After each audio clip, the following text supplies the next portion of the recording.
తాకట్లో ఉన్న మీ బంగారాన్ని విడిపించి ఆ రోజు ఆన్లైన్ రేటుకి కొంటాం. Sharma gold company. నమస్కారం, వెల్కమ్ టు సుమన్ టీవీ. నేను గీతాంజలి. ప్రస్తుతం మనతో పాటు భారతీయ శంకరపీఠం వ్యవస్థాపకులు, ప్రముఖ ఆధ్యాత్మికవేత్త, బ్రహ్మశ్రీ అన్నవరపు తిరుపతిమూర్తి అవధాని గురువు గారు ఉన్నారు. వారితో మాట్లాడదాం. గురుగారు నమస్కారం అండి. ఓం శ్రీ మహాగణాధిపతయే నమః. ఉగాది వరకు కూడా విశ్వావసునామ సంవత్సరమే. అవునమ్మా. ఆ తర్వాత పరాభవనామ సంవత్సరం. అవును. అయితే ఇంకా ఇప్పుడు ఇంగ్లీష్ క్యాలెండర్ ప్రకారంగా 2026 అంకె మారినా కానీ, సంవత్సరం మారినట్టుగా ఉన్నా కానీ, మనకి ఇంకా 4 నెలల సమయం ఉంది కదండి. సుమారుగా 3.5 నెలలు. మరి ఈ 3.5 నెలలు ఎలా ఉండబోతోంది అని అంటే ఏం చెప్తారు? అగమ్య గోచరంగా ఉండబోతుందని అయితే నేను గట్టిగా చెప్తానమ్మా. ఎవ్వరు ఏమనుకున్నా సరే, ఎలా అనుకున్నా సరే, ఎన్ని తిట్టుకున్నా సరే నాకు వచ్చే నష్టం లేదు. ప్రమాదాత్ కుర్వతాం పుంసాం. ఈ విషయం నేను అమెరికాలో ఉన్నప్పుడు నవంబర్ 12 తారీఖే వీడియో చేశా. జరగబోయేది ఏమిటి, జాగ్రత్తగా ఉండండి, పరిస్థితులు బాలేదు అని. మన వాళ్ళందరికీ కూడా అనుభవం వస్తే తప్పితే, అంటే క్షవరం అయితే కానీ వివరం తెలియదు అంటారు చూశారండి. అలాంటి తత్వంలో ఉన్నారు. నాకైతే బాగా అర్థమైంది. మరొక్కసారి అందరికీ చెప్పగలిగేది ఏమిటి అంటే, డిసెంబర్ 26, 27 నుంచి మొదలు పెడితే యుగాది వరకు కూడా చిత్ర విచిత్రాలు మనం చూస్తుంటాం. ఎందుకు ఇవాళకి 10వ రోజు క్రితం కూడా ఒక వీడియో చేశా. చిత్ర విచిత్రాలు చెప్తే అది ఏం విచిత్రాలు ఎవరికి అర్థం కాలేదు. కానీ అమెరికా నుంచి చాలామంది ఫోన్ చేశారు, గురుగారు మీరు చిత్ర విచిత్రంగా ప్రమాదాలు జరుగుతాయి, ఆశ్చర్యకరంగా ఉంటాయని అన్నారు. ఏంటో అనుకున్నాము. విమానం కారును గుద్దేసిందిట.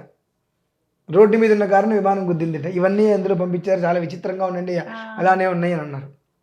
అవి సరదాగా చిన్న చిన్నవి జరగటం కాదమ్మా.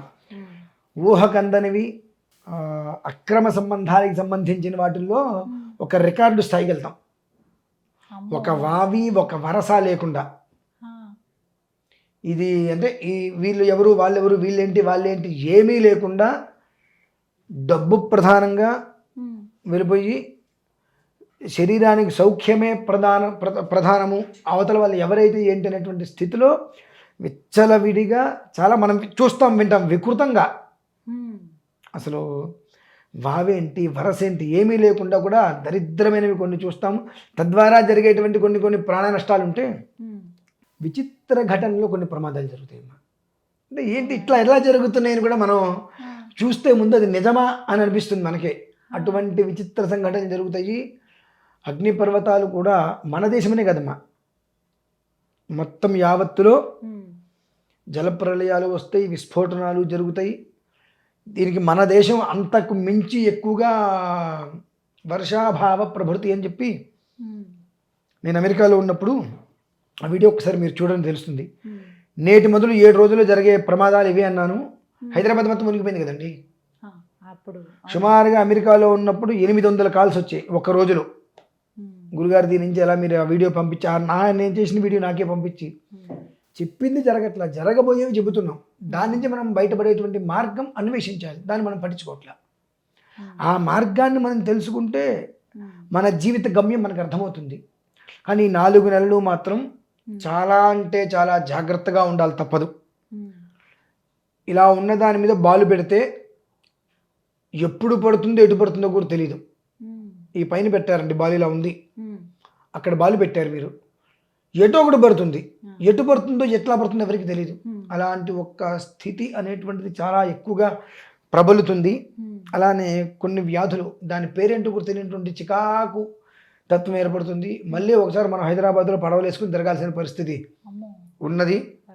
అంతేకాకుండా కొన్ని రాష్ట్రాలలో, ఈ మాట నేను అనకూడదు, గొడవలు, ముఠాకక్షలు, ఇటువంటి వాటి వలన ఎర్రటి వాతావరణం కింద మనం చూస్తాం. అది ఏ రకంగా అయినప్పటికీ కూడా జగతః పితరౌ వందే పార్వతీ పరమేశ్వరౌ. ఆ ఈశ్వరుణ్ణి ఎక్కువగా ఆరాధిస్తే ఏదైనా తప్పచ్చేమో, కానీ మనము చేసుకున్నటువంటి వికృతమైనటువంటి చర్యలకి ప్రకృతిని కూడా చెడబట్టేశాం. దాని యొక్క ప్రళయం ప్రకోపం ఎలా ఉంటుంది అంటే, కర్త కారయిత చేవ ప్రేరకశ్చ అనుమోదక సుకృతం దుష్కృతం చేవ చత్వార సమభాగిన. నలుగురికి కూడా దొంగతనం చేస్తుంటే ఒకడు చూశాడు, చేసిన వాడికి వస్తుంది, చూసిన వాడికి వస్తుంది, చెప్పకుండా దాచేశారు. అడిగితే నాకు తెలియదు అంటారు. దీనికి సంబంధించిన ఎంతమంది అయితే ఉంటారో ఈ దొంగతనం చేసిన వాడికి పైన ఇంకోటి ఉంటాడు, నువ్వు చేయి నీకేం పర్లా నేను ఉన్నాను అని అంటుంటాడు. ఈ నలుగురికి చూసిన వాడికి వీళ్ళందరికీ కూడా చత్వార సమభాగిన నలుగురికి కూడా ఖచ్చితంగా వస్తుంది. అందుకనే నిన్న మీకు చెప్పిన రాశి ఫలాలలో కూడా డిసెంబర్ 28 నుంచి ఉగాది వరకు కూడా చెప్పా. ఎందుకు ప్రతి ఒక్క రాశి గురించి ఎంత నేను ప్రమాదం అనేటువంటిది పొంచి ఉంది, జాగ్రత్తగా ఉండండి ఎందుకు చెప్పానంటే ఖగోళ ప్రకారంగా జరగబోయేటువంటివి చాలా గమ్మత్తుగా ఉంటాయమ్మా. చూస్తే ముందు నిజమా నమ్మచ్చా అనేటువంటి తత్వం అనిపిస్తుంది. ప్రమాదం ఖచ్చితమే నిజమే. అటువంటి స్థితి అయితే మనం చూస్తాం. ప్రాణ నష్టం ఎక్కువగా ఉంది. ధన నష్టం అనే విషయం పక్కన పెడితే ప్రాణ నష్టం కాస్త ఉంది. కాబట్టి మనం చేసినటువంటిదే మనం చేసిందే మనకు వస్తుందమ్మా. కాబట్టి సాధ్యమైనంత వరకు ఏ క్షణమైనా నేను అనేటువంటి విషయాన్ని పక్కన పెట్టేసేసి మనం బాగుండాలి, మేమందరం బాగుండాలని భగవంతుణ్ణి ప్రార్థన చేయటం మినహాయిస్తే, ఇంకా నేను ఒక మాట చెప్తా, ఈ యుగాది వరకు ప్రతి మనిషి సుబ్రహ్మణ్యేశ్వరుని ఆరాధన చేయండి. ఎందువల్లంటే మానవ జన్మకి మూల కారణమే సుబ్రహ్మణ్యేశ్వరుడు. మానవ జన్మకి మూల కారకుడే సుబ్రహ్మణ్యేశ్వరుడు. బీజోత్పత్తి జరుగుతున్నప్పుడు గర్భాశయంలోకి కొన్ని లక్షల కణాలు వెళ్తున్నప్పుడు అవన్నీ కూడా తలా తోకలు ఎలా ఉంటాయంటే అచ్చం సర్పాన్ని పోలే ఉంటాయి. సర్పరూపానికి సుబ్రహ్మణ్యేశ్వర స్వామికి మానవ జననానికి అవినాభావం చాలా దగ్గర సంబంధాలు ఉన్నాయి.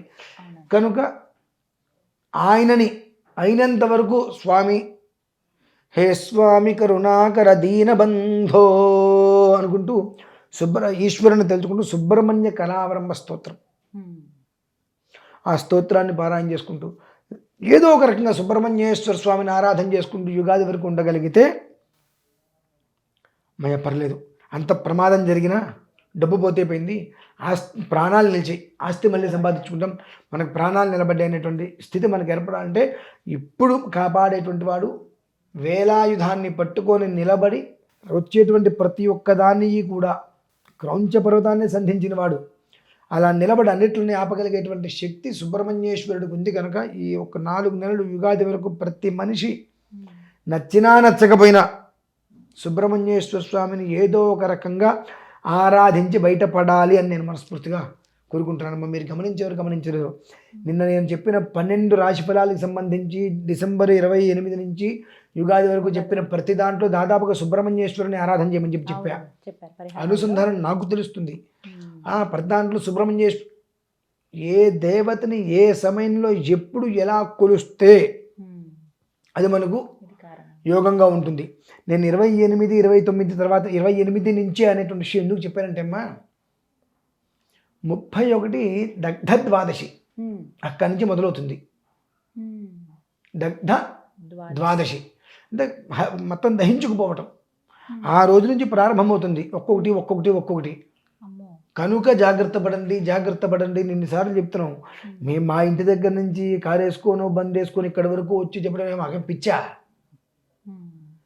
మీరు బాగుండాలనే మా కాంక్ష. ఎందువలనంటే ఇంత కష్టపడి మేము చదువుకున్నది పరోపకారార్థమిదం శరీరం, పరులకు ఉపకారం చేయడం కోసమే ఈ యొక్క వైదిక విధానంలో మేము ఉన్నాం. తెలిసింది చెప్తున్నాం. 100 చెబితే 4 జరగకపోవచ్చేమో కర్మ ప్రారంభవశాత్ ఎవరికైనా, 96 జరుగుతున్నాయి. మనకేంటంటే జరిగిన 96 కనిపించట్లా, జరగని 2, 3 పట్టుకొని ఈ అంటాం. అదే మన కర్మ ప్రారంధానికి మూలం, అదే మన కర్మ ప్రారంధానికి మూలం అమ్మ. ఈ అంటే ఏమవుతుంది, భగవంతుడు అనుగ్రహాన్ని ఇవ్వాలి అనుకుంటే ఒకరోజు చాలు, మనిషి జీవితం మారిపోతుంది. ఇవ్వద్దు అనుకుంటే ఒకరోజు చాలు, ఆయన దర్శనాన్ని కూడా ఇవ్వడు. ఈ 2 మనకి జరిగినాయి రీసెంట్గా. పూసలు అమ్ముకునే అమ్మాయి రాత్రికి రాత్రి వైరల్ అయింది, భగవంతుడు అమ్మాయిని అనుగ్రహించాడు. అలానే దేవుడితో ఆటలాడారు. నేను రిచెస్ట్ బిచ్చగత్తని చెప్పి బిచ్చమెత్తుకుంటున్నానని చెప్పి దర్శనానికి రావద్దని చెప్పి రాసేశారు. ఒక మాట నేను అన్నానని కాదు, అంటే భగవంతుడు చేయదలుచుకుంటే ఒక్కరోజు చాలు. ఏదైనా సరే మనిషిని మంచి స్థితికి తీసుకెళ్ళడానికి నా దర్శనం జన్మలో కావద్దు అనటానికి కూడా ఒక క్షణం చాలు. ఒక రోజు కాదు, ఒక క్షణం చాలు. అది మనకు పైకి తీసుకువెళ్ళే యోగం కావాలి. కనుక సుబ్రహ్మణ్యేశ్వర స్వామిని ఆరాధించుకుంటూ ఉన్న స్థానం నుంచి ఇంకొక మెట్టు ఎక్కకపోయినా పర్లేదు, కానీ ఉన్న స్థానం నుంచి దిగే పరిస్థితి మాత్రం రాని, అటువంటి స్థితి రాకుండా చూడు తండ్రి. పరిస్థితి బాగాలేదు కాబట్టి ఎవ్వరికీ కూడా ఆ పరిస్థితి రాకుండా చూడు తండ్రి. ప్రతి మనిషి కష్టపడి బ్రతికేది 5,000 నోట్లోకి వెళ్ళటానికి. 3 పూట్ల 2 పూట్ల కడుపున తిన్నా పర్లేదు, 3వ పూట మంచినీళ్ళు తాగి బ్రతుకుతాం, కానీ ఎలాంటి ఒక్క సమస్యలు రాకుండా చూడు తండ్రి అని చెప్పి మనం వేడుకోవాలమ్మా. ఈ పరిస్థితి అయితే 28 నుంచి ఉంది ప్రారంభం. సమస్య లేదు. ధన్యవాదాలు గురుగారు. పరమేశ్వర అర్పణం.